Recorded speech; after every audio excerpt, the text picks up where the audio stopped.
Нөгөөс гудам гээд хаана ихтэй хайрцаг барин хандивгүй хүмүүстэй таарлаж л байсан баг. Тэдний ихэнх нь хор тавдаргийн хүнд өвчнөөр онцлогдсон хайртай дотны хүмүүсээ эрүүл болгох найдвартай хандив гуйж явдгаа. Үүний нэгэн жишгээр давг сурангуй 41 жил ханилсан хандаа амьдрал гуйж хандивын хайрцаг үрээд зах худалдааны төв болон Улаанбаатар хотын хүн их төвлөрсөн газраар холгиж явна. Түүний эхнэр Сүнжидмаа өдгөө 58 настай бөгөөд 1 жилийн өмнө цусны цагаан айсын хор тавдар туссан болохоо мэджээ. Сүнжидмаагийн хувьд 1-р эмнэлэгт 9 удаа химийн эмчилгээ хийлгэсний эцэст 6 сарын настай гэдэг харамсалтай хариу сонссон байна. Гэхдээ түүний нөхөр 3 хүүхэд бууж өгөлгүй олон газарт өвчний түүхийг нь явуулсны эцэст Хятадын Гуанжу хот дахь хор тавдрын эмнэлэгт эмчлэгдэх боломжтой гэдэг хариу сонсжээ. Гэхдээ эмчилгээнд явхад эхний ээлжинд 150 сая төгрөг хэрэгтэй. Дундаж орлоготой жирийн л нэг айл өрхөд 150 сая төгрөг бэлэн байх нь ховортол давг сурангуй завл гарвал хайрцаг үрээд эхнэрийнхээ өвчний түүхийг учирлаад хүмүүсээс хандив гуйж явдаг байна. Өглөө нэг 9 гэж гараал орооны 7 молоо 6 7 гэж орж ирнэ. Чичонхор зах Нарантуул 2 таар Нарантуулын алт мөгний дархан алт мөг зардаг улсууд гээл тэгэл нэг янз бүрийн улсуудаар явсан. Тэгээ яг нэг 1400-өөс дээш нэг 5000 100000 тэгэл энэ юуны хүчтэй хөрийн махныхан бол гайгүй бас 20 морийг өгчээсэн. Тэгээ одоо энэ хагас бүтэн сайнаар л явна гэж бодвол их л хурдан хугацаанд л одоо мөнгөтэй болчихвол тэгээд имжлэгтэн гэж найдаал гордол тэгээд байгаа байхгүй.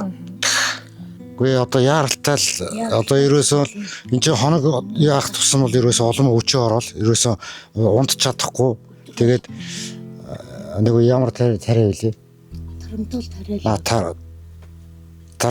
Тарамтал лөө. Тийм тариулаад тэгээд нэг жоохон өвчин намдчих.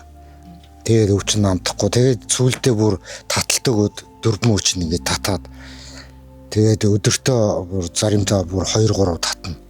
Тэгэл баха иллэг хийгээл иллэг нь шар туснаар тус төрхөөл хоньны сүүл төрхөж ийлээд тэгээд тавигдахгүй зөндөө уддаг байхгүй. Тэгээд ерөөс амар өвдөн нөгөөх нь.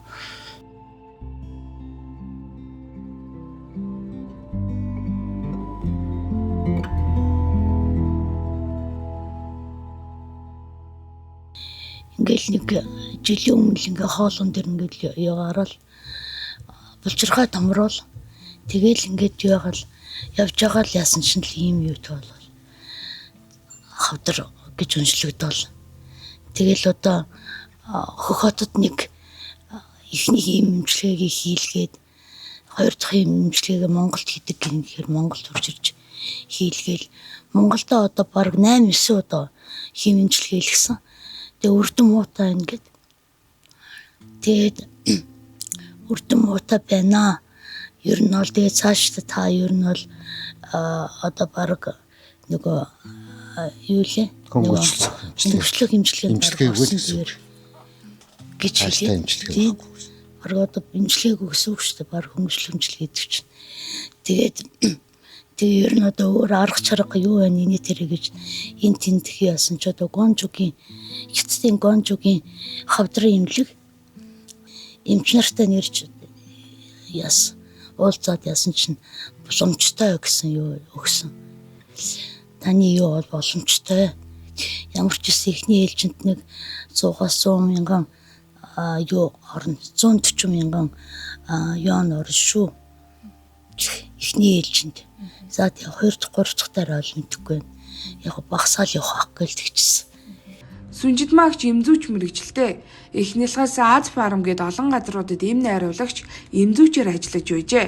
Сүнжидмаа болон түүний нөхөр давг сүрэннаар хоёул тэтгэврт гарсан бөгөөд эм авах эмчилгээний зардалд тэтгэврийн мөнгө нь хааж хүрдэг байна. Гавьяалны хаамралтыг аваад ачцээгээ тойруулаад сууж байх үе дээрээ нэг нь хэвтэрт нөгөө нь хөлөө хүрэх газар хүртлээ эхнэрээ эмчлүүлэхийн төлөө хандив гуйж явна.